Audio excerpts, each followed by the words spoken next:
आज हम भाग विधि से वर्गमूल ज्ञात करना सीखेंगे।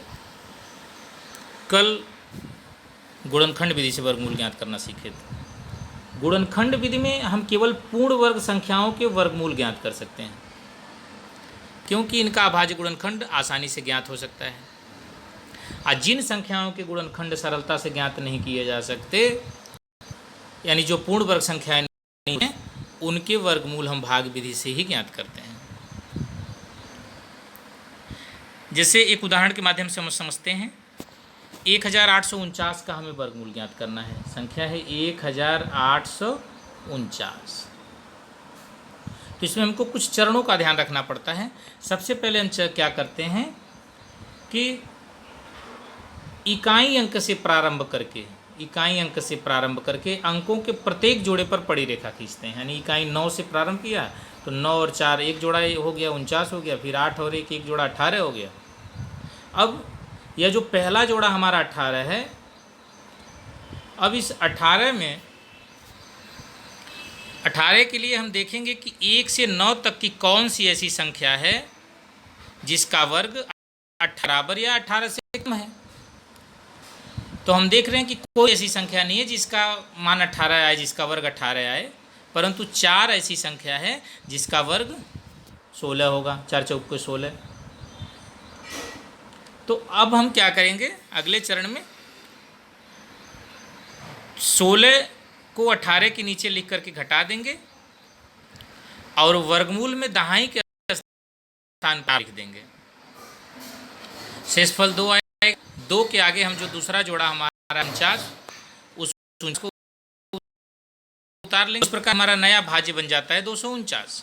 पुनः अगली क्रिया में क्या करते हैं, 4 में 4 जोड़कर हम प्राप्त कर लेते हैं भाजक को प्राप्त करने के लिए। और 249 के इकाई अंक को छोड़कर जो 24 बच रहा है, इस 24 में हम नए भाजक 8 से भाग देते हैं और भागफल 3 आता है। और 3 को पूर्व में प्राप्त 8 के दाहिने स्थान पर रखते हैं।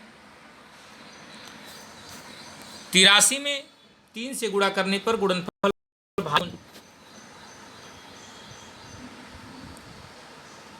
83 में 3 से करते हैं तो 249 मिलता है और 249 के नीचे हम रखकर घटा देते हैं, शेषफल हमारा 0 आता है।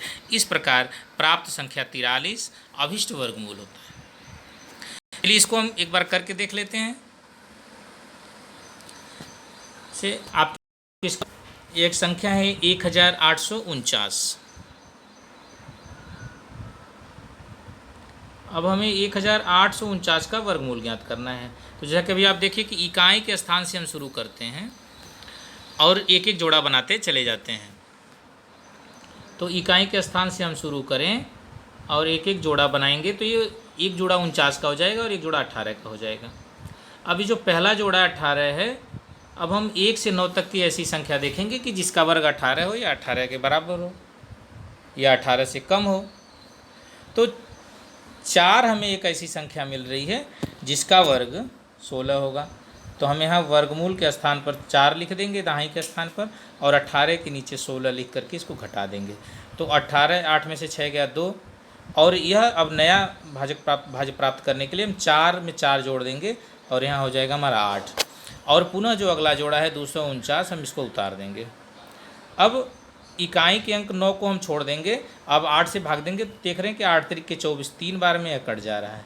तो 3 यहाँ भी और 3 वर्गमूल के स्थान पर भी लिख देते हैं। अब जब 83 में हम 3 का गुणा करते हैं, 3 3 के 9, 3 बटे 24, 249 प्राप्त हो जाता है। और 249 के नीचे 249 लिख करके घटा देते हैं और हमारा शेषफल 0 हो जाता है। इस प्रकार हम देख रहे हैं कि 1849 का वर्गमूल क्या मिल गया, 43 मिल गया। चलिए एक अन्य उदाहरण के माध्यम से हम और समझ लेते हैं इसको अच्छी तरीके से। ये देखिए रहा दूसरा सवाल।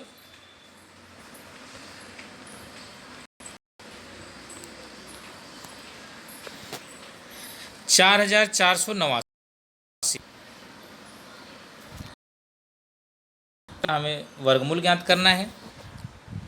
सेम वही प्रक्रिया करेंगे जैसा कि 1849 का वर्गमूल ज्ञात करने के लिए हमने किया था। इकाई के अंक से एक एक जोड़ा हमने लगाया तो 89 का एक जोड़ा और एक जोड़ा 44 का हो गया। अब जो पहला जोड़ा 44 है, हम इसमें देखेंगे कि 1 से 9 तक की कौन सी ऐसी संख्या है जो जिसका वर्ग 44 है या 44 से कम है। यदि हम 7 को लेते हैं, 7 7 49, जो 44 से अधिक हो जाता है, हम 6 को ले लेते हैं। अब 6 6 के 36, 6 बार में आपका 36 आ गया। 44 से हम 36 को घटाए, हमें मिल गया 8। अब यहाँ पर हम 6 में 6 जोड़ देंगे, 12 हो जाएगा। और ये अगला जोड़ा जो है 89, इसको हम उतार लेंगे, यहाँ हो गया 889। अब ये 12 से हम देखते हैं कि ये 9 को छोड़ करके हम 88 को देखें तो 12 सत्ते 84, तो 7 बार में इससे कम आ रहा है, तो हम 7 बार ले चलते हैं और 127 में हम 7 का गुणा कर देते हैं।